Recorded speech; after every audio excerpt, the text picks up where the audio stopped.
Hello everyone and welcome to another Raven's Writing Room. We're still in our series on character writing, so I figured we should go ahead and talk about support and side characters. You wouldn't think there's a lot to say here, but I tend to disagree. Side characters and supporting characters can sometimes be some of the most beloved and unique characters in a story, series, or franchise. It's not always the protagonist who earns the spotlight, and quite often it's a supporting character with a gross amount of screen time that ends up with their own side novels like Boba Fett, Severus Snape, and many others. So today, let's talk about side characters, support characters, and the like. Now to kick things off, I want to start with a classic example that I call the Ron versus Ron. Ron Weasley versus Ron Stoppable. Both Rons are side characters in their respective stories. They assist the main character, they act as comic relief at times, and they are intended to adhere us to them. And note I said intended. But there's a stark difference between these two, and I want to demonstrate it here. Ron Weasley from Harry Potter is a poorly written side character. On a fundamental level, he's serviceable. Like any good character should, he has flaws, he has goals he wants to aspire to, and he does try to work towards these goals. He has enough personality to make him identifiable, and he is a memorable part of the Harry Potter franchise. But he lacks something that I think is fundamental to good side characters, and that's one word: impact. I have a challenge for my Harry Potter fans out there. Other than the chess match that Ron wins in the first book, what else plot-worthy has Ron done that was essential? And keep in mind, I'm aware that Ron did some things plot-relevant, like destroying the locket Horcrux and other things. But I mean things that only Ron could have done. Things that required Ron's specific skill set, personality, or character to do. What has he contributed? Ron was established as a great chess player, so him winning the chess match in the first book was essential, and only he could do it. But what else? What else did Ron accomplish that was plot-relevant? Yeah, kind of hard to think of anything, right? There may be a few, small minor things, but I doubt any of them are super relevant to the plot. And that's because Ron leaves no impact. He's created to stand in for a role, to be, as Ron puts it, quote, Harry Potter's stupid friend. I find this self-deprecation humor, but because it's humorous because at his core, that is what Ron is. J.K. Rowling even admitted that in writing Ron Weasley, after watching some of the movies, she thought he was funny and goofy, so she wrote him more funny and goofy in the later books. This is a crime on the highest sense, because of what Ron could have been, but we'll come back to that. This isn't just a problem with Ron, though. There are other characters that have this problem. I'd like to point out Captain Phasma from the Star Wars sequel series. The goal with her character was to be like a new Boba Fett or General Grievous, a character who, while off to the side, had an emotional and awesome impact on the community, much like those characters did. The problem is, much like Ron, she does nothing noteworthy to establish impact. Boba Fett captured Han Solo and tracked him expertly. General Grievous engaged in combat with Obi-Wan Kenobi, kidnapped the Chancellor, and his death ended the Clone Wars. Phasma did nothing of note. She caught no one, she didn't defeat a major character, and her presence was easily a footnote. Her appearance was memorable, but her character had no impact. This is the first key to a side character. They need an impactful role. They need to make something of a difference. The spotlight doesn't need to be on them necessarily, but what they do must affect the wider story. The story must matter because they are a part of it, even if they don't take center stage. So how could they have been different? How could Ron or Phasma have worked better? For Ron, I always saw him as the one with experience. Hermione might be the brains of the outfit with her vast intellect and studious nature, but reading books in theory only gets you so far. Ron was born into the wizarding family. He should know things by nature and by experience. What if he was more adept at broomstick riding? What if he already knew a few minor spells from the start based on watching his mother and father or brothers? The first book showed a little bit of this when he recognized the Nimbus 2000 just from looking at it, recognized that Norbert the Dragon was a Norwegian Ridgeback, and showed off he knew a few minor spells, though they didn't work too well. After that, though, he's just the dumb redhead who's afraid of spiders. You can't even argue he fits the typical trope of being a big jock or someone who's really good at sports, because Hermione had to help him cheat to get onto the Quidditch team. I really wanted his experience to mean something, like he knew something Harry didn't. He could explain a concept to Hermione that she didn't quite understand. Take me, for example. I'm learning Japanese, and I've studied a lot of books and online articles and rules to understanding the language, but sometimes talking to someone who speaks the language can make all the difference because they have an understanding of it that goes beyond books. They have lived it, and I could have seen that for Ron. For Phasma, what if you added to her relationship with Finn? Rather than her just being his superior officer, maybe they were both inducted at the same time. Maybe they trained together and she'd always gotten promotions over him, so there's a resentment there. Or maybe she feels bad for him. Maybe she always tries to look out for him. She's the one who said, hey, he's more than a janitor, we can put him on the front line. And when he has the emotional impact to having to kill those civilians or watching his brothers die, she tries to console him, but it doesn't work. So that way the duel they have later has more weight to it. Maybe she tries to support Finn. Maybe she tries to encourage him to come back to the First Order. Maybe when they sneak up on her for the first time in the first movie, this leads to an actual fight that she gets the upper hand in, and she doesn't understand why Finn would betray them. Maybe she's the one who captures Rey instead of Kylo. I don't know, but give this woman something to do to demonstrate her impact on the wider story. Again, impact is crucial. Her presence has to matter. If it doesn't matter, she's just a footnote, and one that could have easily been written out. Think about it. If you wrote Phasma out of the story, nothing changes. And that's a problem. Side characters should make a change, an impact, something worthwhile. Now, Ron Stoppable from Kim Possible is the complete opposite. Kim Possible is a Disney animated show that is definitely worth a watch, and if for no other reason than Ron is a gem. I even hesitate to call him a support character. He's so influential to the story and themes of the show, he might as well be a second protagonist. Ron is Kim's childhood friend who is a bit of a bumbling doofus and very immature, but he acts as good comic foil. He has personality to keep him grounded, he has personal goals, fears, and desires, and he's not just a no-impact character. Oftentimes, his fears and his personal demons lead him being the one to either cause an incident or to solve it. This calls for the most dangerous chemical known to modern man. Diablo sauce, stat!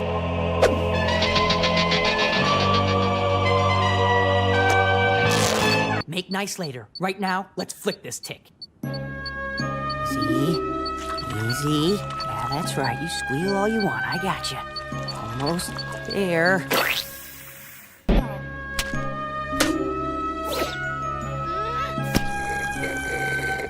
The tick is in the straw. The tick is in the straw. The tick is in the straw. What do I do? What do I do?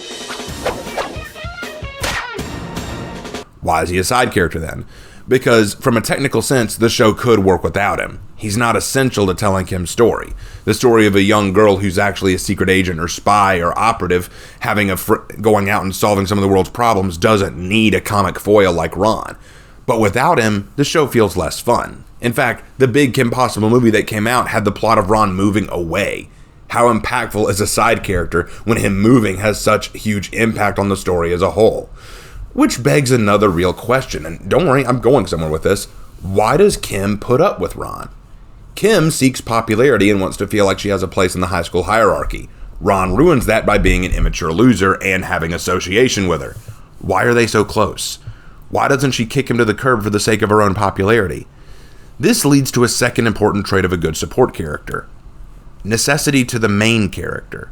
Think about it like this. Kim, in a strange sense, needs Ron.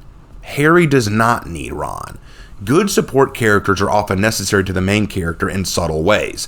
Han Solo was essential to Luke because of his experience as a smuggler and a general in the rebellion, his piloting skills, and his wit to keep Luke grounded. Luke was very immature. He didn't understand the wider galaxy. Han did. He had a more rational, grounded understanding of things. They worked well off of each other.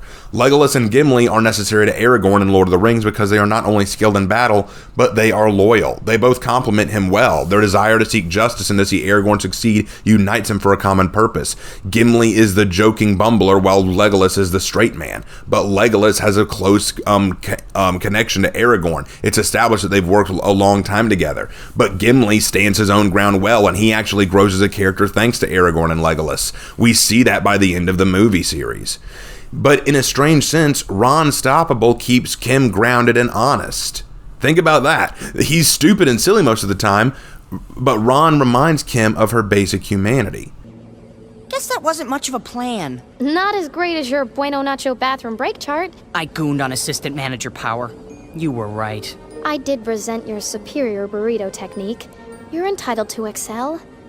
Forgive me? Duh. Forgive me? Totally. She is a flawed character, and Ron sometimes highlights that aspect of her without meaning to.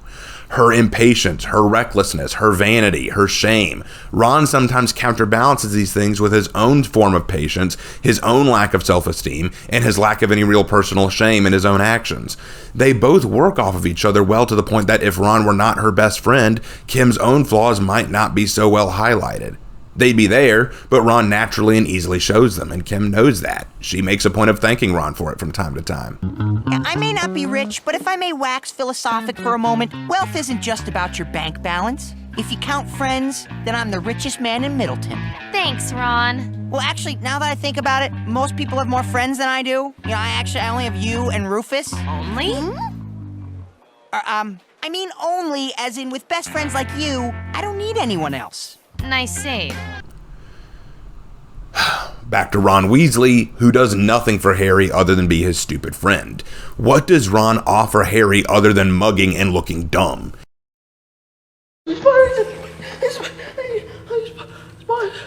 Spiders, they want me to tap dance. I don't want to tap dance. You tell those spiders, Ron. Oh, yeah, I'll tell.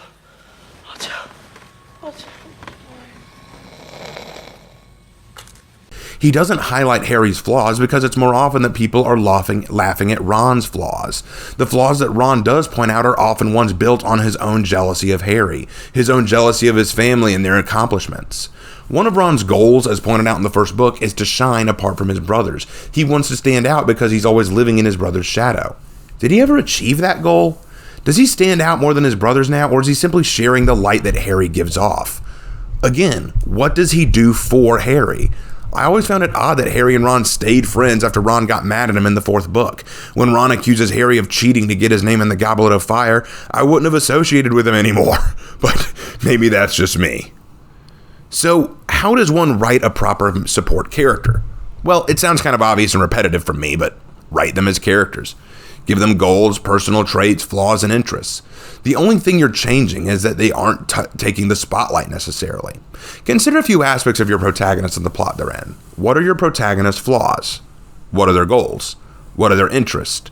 Once you know this, now consider what kind of characters can highlight those flaws or make up for them. What other characters might help them reach their goals? What characters would share their interests and act as rivals or teammates to them? Then build from that. A fantastic example, and one that you'll hear me mention a lot, is One Piece. While Luffy might be the captain, the entire crew as a cast of characters are so fantastic and well written, it's fascinating to explore their own stories. Each character helps Luffy to achieve his goal of becoming Pirate King while also having their own goals to achieve, which Luffy will help them achieve. They have relevant backstories that keep us invested in them and help us understand who they are and what they seek. And every one of them can be summed up in a sentence or two so they're not too complicated. Zoro wants to become the world's greatest swordsman because of a promise he made to a childhood rival. Nami wants to make a map of the whole world in memory of her adopted mother who sacrificed herself for her sake. Usopp wants to become a brave warrior and overcome his cowardice so he can be like his father whom he idolizes. Sanji wants to find the legendary sea called the All Blue because he chooses to follow his dream, which was kept alive thanks to the man who saved him. Chopper wants to become a doctor who can cure any disease so that no one will ever have to live in pain or misery. Nico Robin wants to uncover the lost history of the world to share it with the world to honor the memory of her home island. Frankie wants to see his ship that he built for the Straw Hats to the end of the world to fulfill his life goal. Brooke wants to return to his long-lost friend who he promised to see again. And these are all just scratching the surface in terms of their characters. Longtime fans will know that each character has a great deal more than just these goals. Certain personality traits or quirks that make him engaging. Nami's money grubbing and a treasure seeker. Zoro has a horrible sense of direction and could get lost walking in a straight line. Sanji can't help but flirt with any girl under 80. Brooke has poor social skills despite professing to be a gentleman. The list goes on, and each one remains completely identifiable, likable, and engaging. Yet despite this, they don't take the spotlight away from Luffy. It's still his story, still his crew, and still his adventure. But in becoming part of his crew and his family, they now share it with him. However, I do offer a slight warning. Shonen anime can offer unique and fun support characters, but they can also offer a bad support character writing style. While One Piece handles its support characters well, most shonen anime do not. They commit what I call the audience mistake. Audience support characters are very common in most shonen. They are characters who are introduced with unique abilities, dreams, or goals of their own, but these are all only introduced to give a threshold, a standard by which the protagonist can be measured against. Naruto is a serious offender of this. In the Chunin exam, we are introduced to a wide array of powerful young ninja, but who really cares? They only exist to act as a standard. We see how strong Rock Lee is, only to see how we can later, so that we can see how strong Gaara is when he defeats him. But even then, this is only done to show off how strong Sasuke has become when he actually draws blood from Gaara. But then this is only meant to show off how strong Gaara is in his tail beast state, and this is only done to show how strong Naruto has become so that he can beat down Gaara after establishing how freaking powerful he is all throughout these last few battles. Meanwhile, all the characters previously mentioned will be on the sidelines watching and saying, "Is that really Naruto?" Or, "Wow, he's so powerful," or, "When did he become so strong?" Sound familiar? This can ruin good support character potential. Need proof? Absolutely. Consider this. I wrote each of the One Piece crew and their goals and aspirations in one sentence. Do the same with Shikamaru, Choji, Kiba, Shino, or Sakura.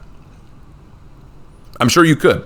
I'm sure many diehard Naruto fans out there are rushing to the comment section to tell me just how wrong I am about these characters and I deserve to drown in a sea of blood and live in the eternal Tsukuyomi just for daring to insult this show. Well, I'm sorry, but I don't see anything outstanding about them. Sakura's goal is to get married to Sasuke. Why? Just because he's hot? Can we have more motivation than that? Shino and Kiba existed to be very mysterious or strong characters, but what did Kiba really do noteworthy after his fight with Naruto in the Chunin exam? Choji is the standard fat kid. I mean, sure, he has a bit of a story arc, he has a bit of a character arc, but what's his personal aspiration? What does he want to do with his life? Where's he going? Is he just going to forever be the fat kid?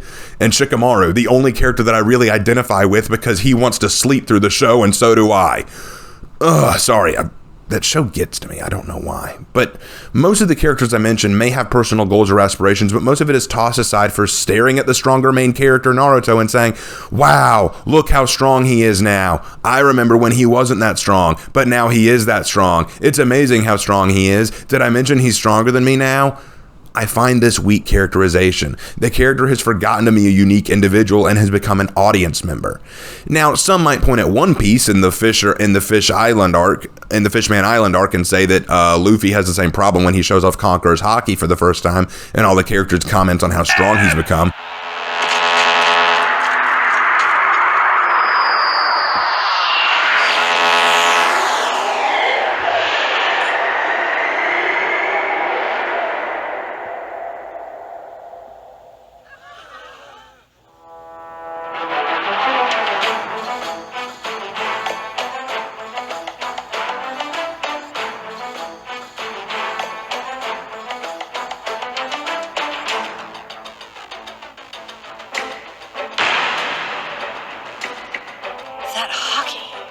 That training paid off, I see.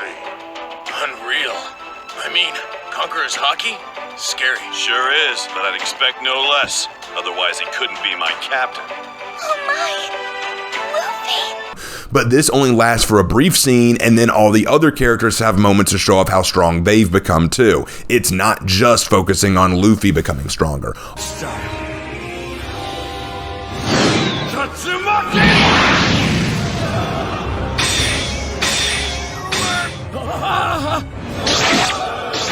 This is sick! It's a sword hurricane!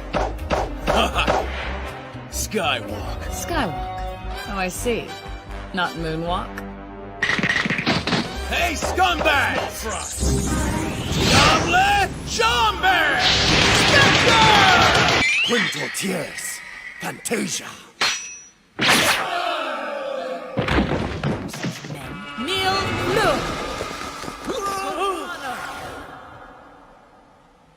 Legs? And stop! Sorry. I can dig holes too! My horn point really came in handy, huh? All of them have grown stronger, so I don't count that as a really good example. Another offender of this that I hear about often is Dragon Ball Z, but this is a unique case. The story has become the Goku fan club. A new enemy appears and support characters only exist to fight the main boss so they can lose and Goku can come in to boast a new power. The human characters have mostly been relegated to jokes. Like, when was the last time Yamcha mattered? Launch was straight up forgotten. Piccolo and Vegeta used to be very intimidating villains or anti-heroes. Now they just fight the bad guys Goku doesn't have time for. They exist as avatars to move the plot along, to help bolster the reputation and power of the protagonist by looking strong, but not outdoing the main character. Support characters can be written this way, but don't be surprised when people start to get sick of them. They'll wonder why we even bother with them. However, while I definitely agree that these support characters lack relevance in terms of combat or strength, they do a few things right. Ironically, by becoming less powerful, they now have more room to be actual unique individuals and characters. The side characters are actually more interesting than Goku most of the time, while interest in Goku has waned. Vegeta and his family, Krillin and his family, and Piccolo's relationship with Gohan are far more fascinating now because they no longer fight on equal terms with Goku. But be aware, I'm not saying this is a good aspiration for you to reach. If you must sacrifice the audience's love for the protagonist to make them love the side characters more, that's probably a bad writing goal. I'm just saying that it's fascinating how ironic it's become that while Goku has grown stronger than his friends and peers, his peers have become more interesting than Goku. An interesting dynamic. I need to explore that more. I think the biggest mistake anyone can make in writing a character at all is just to have them fill a role. I'm very much of the opinion that if you were to create a story, every character must have value beyond the scope of the story they are in. Ask yourself this question. When your character goes home, what do? What do they enjoy? Oh, sure, it's extra work to think all that out, absolutely. But understanding who your supporting characters are will help you also understand them better in the context of the story. Only knowing what they are, being the comic relief, the love interest, the bully, the jock, the nerd, etc., only gets you so far because all your reader will recognize them as is that role. Characters are still people, and people are more than who they appear on the surface. If you care about making engaging stories and characters, then putting the extra care into writing them will do you wonders. In conclusion, the side character's job might be to support or to help the protagonist or antagonist, but that doesn't mean they can't be individual figures with goals of their own. They are still characters, and they should be treated as such. I hope you guys enjoyed this Raven's Writing Room. I hope you learned something from it. Don't forget to subscribe if you haven't already. Leave a comment down below with your own thoughts. And as usual, I like to kind of leave y'all with sort of a challenge, something to think about. I want y'all to think about one of your favorite supporting characters from any book, video game, movie, TV show, whatever. Think about your favorite supporting character. They don't have the limelight. They're not the main character. But think about your favorite supporting character. Why do you like them? What makes you so fond of them? And if you could create your own story around them, what would you want to see them do? Think about that. Write it in the comments. I'll read it. And once I read all of them, I will talk about my favorite one in the next update video. All right, guys. Thank you so much for watching, and I'll see you in my next video. Take care.